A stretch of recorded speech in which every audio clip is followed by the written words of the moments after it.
Ladies and gentlemen, welcome once again to the Rogers Kakasungura YouTube channel. Big thank you to each and every one of you for your continued support. I am proud to have you here. You are here because I am, and I am because you are here.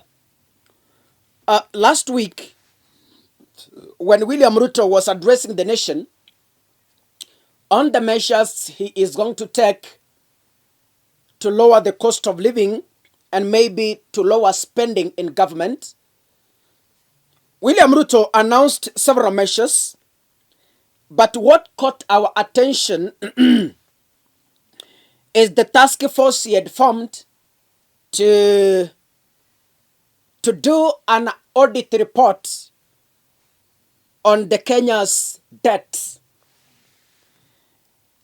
Now, the High Court yesterday temporarily issued a bad news to William Samoei Ruto and it boldly suspended the creation of the task force on forensic audit of public debt that was established by the president. The court issued a conservatory order that was seeking to prevent, or that prevented, the implementation of the task force. The task force hit a rock when some of the members who were appointed rejected the offer, including some members of the Law Society of Kenya. And I saw even Justin Wamae, she has already rejected the offer. And this is the document that says, some people tell me, Kaka, whatever you read, put on. Sometimes it's in a, let me tell you guys. Let me respond to that. Sometimes I'm also growing. Hizo machines za kufanya search editing ya kutengeneza hizo graphics bado sijapata. But mkinisupport nipate computer ya Mac. Hiyo ya Apple mnajua Mac computer. Nyinyi mnajua ni gani? Kutumia Final Cut and other softwares in Mac, they do perfect graphics. So whatever I read here, mukitaka niwaweke, nyinyi ni support tu ninunue machine. I have no problem. But for now, because I have no means to do those graphics, that is why I read. Pending the hearing and determination of this application, a conservatory order be and is hereby issued, suspending the executive order number 4 and stroke or gazette notice number 8261, number 97, dated 50 July 2024, published for the establishing the Presidential Task Force on Forensic Audit of Public Debt.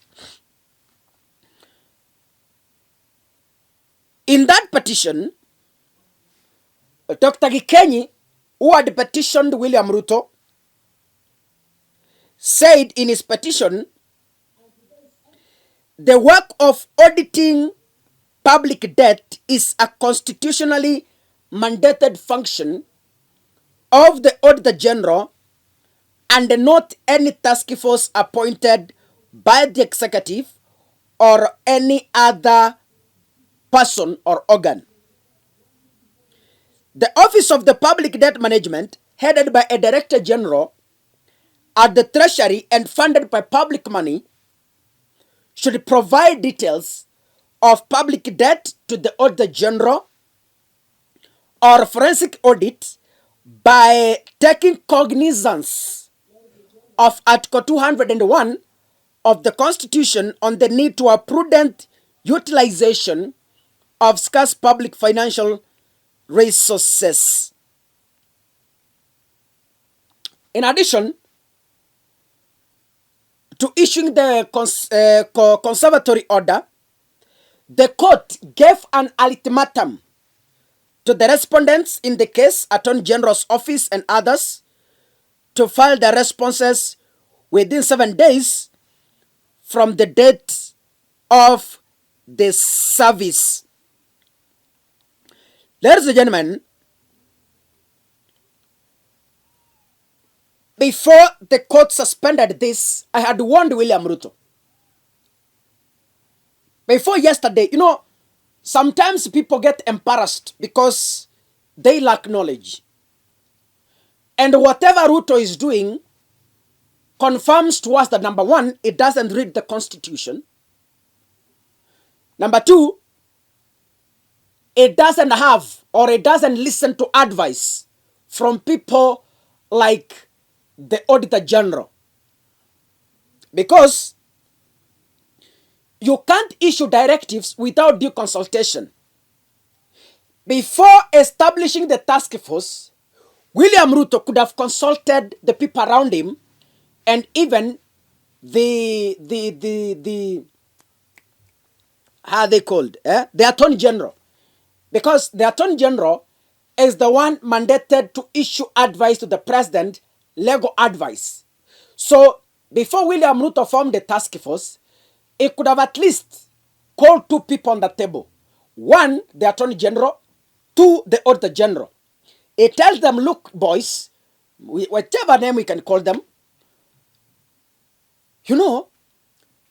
because the Attorney General is Justin Muturi, the former National Assembly Speaker. The Auditor General is Nancy Gadungu. She's the Auditor General. Ruto could have called the two. Our Ketisha Chin and tell them, gentlemen, look, I have an idea of forming a task force to go and audit the status of our public debt. And the Auditor General tells him, no, President, don't do that. That is my responsibility. I'll do that.